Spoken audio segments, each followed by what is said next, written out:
This is one of the most exciting days for me in a while because ever since I realized that I want to be a photographer/filmmaker, I knew that I wanted to have an iMac. Today the dream comes kind of true. That's because this will not be primarily my iMac, it will be my wife's editing machine, but I hope to get one soon too. So let me walk you through the exciting unboxing experience.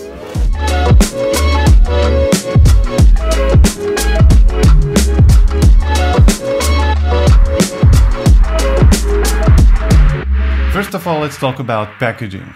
This is the Apple standard high quality box, and I have to tell you that I really like how they deliver their products. The whole Apple experience starts with the unboxing.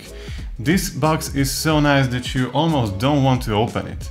What I really like about it is this handle on the top of the box.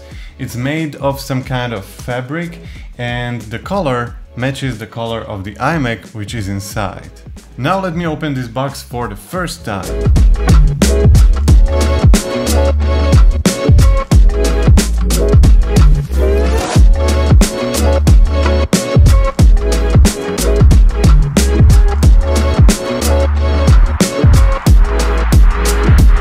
So here is the iMac itself, and I have to tell you that I'm pretty impressed. It's really lightweight and it's super thin, but more on that later.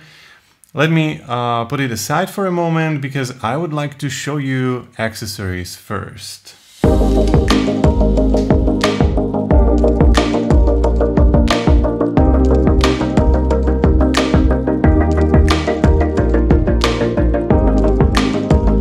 So here is the power adapter, and as I've promised, more color matching is going on here.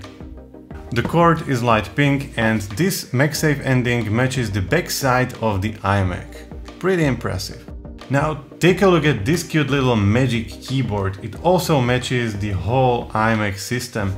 It's pink, and this is really the whole philosophy of this M1 iMac lineup because they are simply colorful. Now here is the magic mouse. It's pink, but only from the bottom, and the top side is white as you are used to. And the last thing in the box is this Thunderbolt to USB-C cable, which is surprisingly pink. Now let me give you my first raw impressions about this iMac. The number one thing I like about it so far is that it's really thin. If you compare it with your iPhone, you'll be really surprised how ridiculously thin this thing is. The thin design is really possible because of the big chin you can find on the front side of the iMac. This area contains most of the computer hardware, which doesn't have to be behind the display, and that's why the whole iMac can be that ridiculously thin.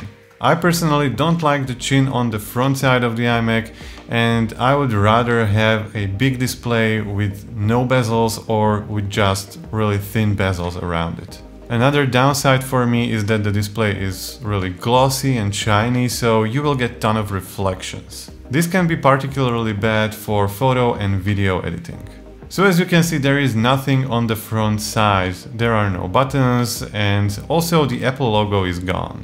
The backside of the iMac, on the other hand, hosts only three things. First of all, there are 4 ports on this particular model.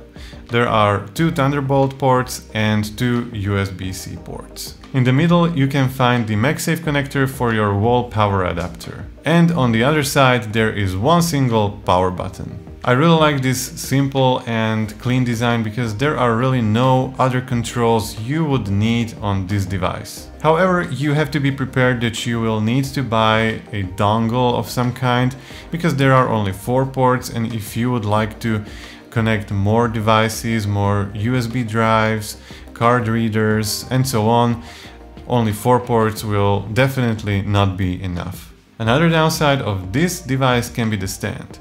You can only tilt the display, so you are not allowed to adjust the height of the iMac or any other direction. The main selling point of this machine is probably the M1 chip. If you are a photographer or filmmaker and you will use M1 compatible software, it will definitely help you.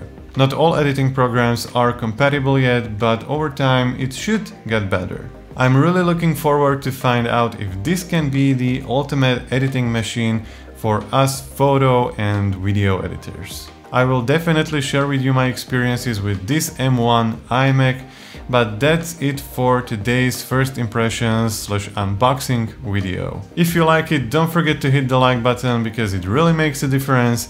Also, subscribe to my channel if you haven't already for more videos like this, and I will see you next time.